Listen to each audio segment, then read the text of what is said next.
welcome back to the Beyond Respect and Travel edition of Raw out of 10. And the top contender for the World Heavyweight title was determined from Monday night in a special episode of Raw from Saudi Arabia. Sheamus, Damon Priest, Seth Rollins, Dominic Mysterio squared off in a fatal four-way match to determine the next contender. Elsewhere, Women's Champion Liv Morgan took her victory lap. And yeah, that's kind of what kicked off the show. WWE teased the introduction of a rivalry between the team of the Women's World Champion Liv Morgan, Raquel Rodriguez, and Tag Team Champions Belair and Jade Cargill last week. It reached the next level Monday night with babyfaces confronting the heels to kick off the show. Belair and Cargill interrupted a victory lap for Morgan, who responded by planting the seeds of dissent between them. Jinx descended into physicality as Belair slapped Morgan, and Raw GM Adam Pearce interjected himself into the proceedings to announce a battle royal to determine the number one contender to Morgan's title. It was an effective way to kick off the show, and we got the continued tease of the Belair-Cargill split and the next chapter in the budding rivalry between them before you get a big match at a pay-per-view. This is how you maximise minutes, even if it's an argument that it's too early to break up the tag team.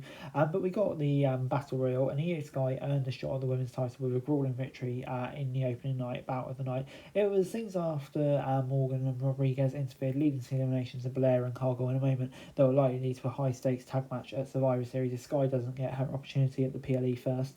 Elsewhere, the Battle Royal did a decent job of highlighting some of the ongoing stories in the Raw Women's division, but it served to showcase one inconvenient truth. The roster is loaded with talent with only so many opportunities to shine. Hopefully this becomes more of an inevitable heading into 2025. As great as Triple H and the creative team's efforts have been, the utilisation of the women's division beyond the 4 or 5 most frequently used star has left a lot to be desired, to be honest. But yeah, I'll give it a 7 out of 10 for this alone. But moving on into the New Days against the War Raiders, and the miscommunication between Kofi and Xavier led to a nothing crashing defeat for the New Day at the hands of the War Raiders. Late in a competitive bout, Kingston set up the Trouble in Paradise, only for Woods to tag himself in. Ariel and Ivar responded by laying out Kingston and finishing the King of the Ring off with the War Machine for the win. The action was solid, and Cole and Grace did some of their works in the headset, while New Day continue their downward spiral to what feels like will be a split, and War Raiders built momentum ahead of their upcoming World Tag Team title opportunity. So yeah, I think it all played in well with each other, and of course with that upcoming New Day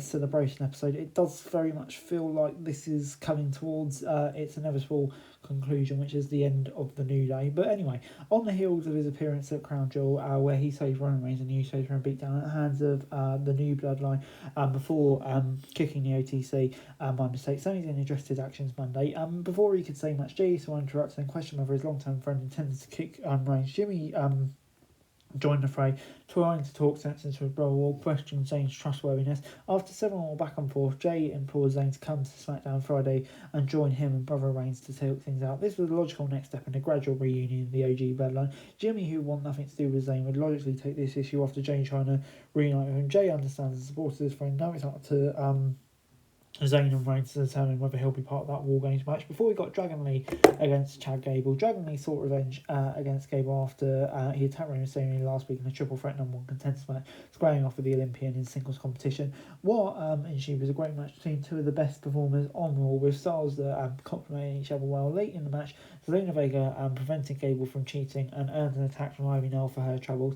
Rey Mysterio hit the ring to chuck on Vega, and a tussle with Gable ensued. The distraction allowed Lily to deliver the Operation Dragon and score the pinfall win. This was excellent, and the idea in the coming weeks is to let LWO and American Made have great matches on Monday night, so let it be. More of this, please. Definitely. So yeah, this gets a 7 out of 10 from me. Before we found out that Damian Priest will have the opportunity to avenge his SummerSlam loss again for the World Heavyweight Championship after defeating Dom, Sheamus and Seth Rollins in the number one contenders fatal four-way. The Archer infamy came devastating tsunami interfering from Bronson Reed to catch Mysterio in midair with a South of Heavens for the win. The match that preceded this finish was as great as expected as the talent involved. It was a physical featured great storytelling sequences, and it benefited from quality near falls. The work by all involved to present Mysterio as someone who might actually belong, only to have him cower as Reed go through the announce tables, was outstanding. Speaking of the Australian, he bounced back from Crown Jewel and looked really good here, costing Ryan's a title opportunity. Priest v Gunther may not be the most exciting, but it's going to be interesting. Balor in the mix as well. So yeah, looking forward to it. And overall, Raw gets a 6 out of 10 from me this week. I thought, yeah, it's kind of a bit of a low-key Raw on Saudi Arabia, just kind of building off the back of Crown Jewel. But some definitely intriguing developments with the whole Bloodline stuff, and then of course the Priest going to match. Not the most exciting, but I think there's going to be an intriguing storyline to it as well. So yeah, this gets a 6 out of 10. Hey guys, that's it for this video. Thanks very much for watching. Remember to like, share, subscribe, follow us on our socials, link in the description below for daily wrestling news, meme and content. Subscribe to our other channels on screen right now, that'd be greatly appreciated. Thanks very much for watching. Peace out.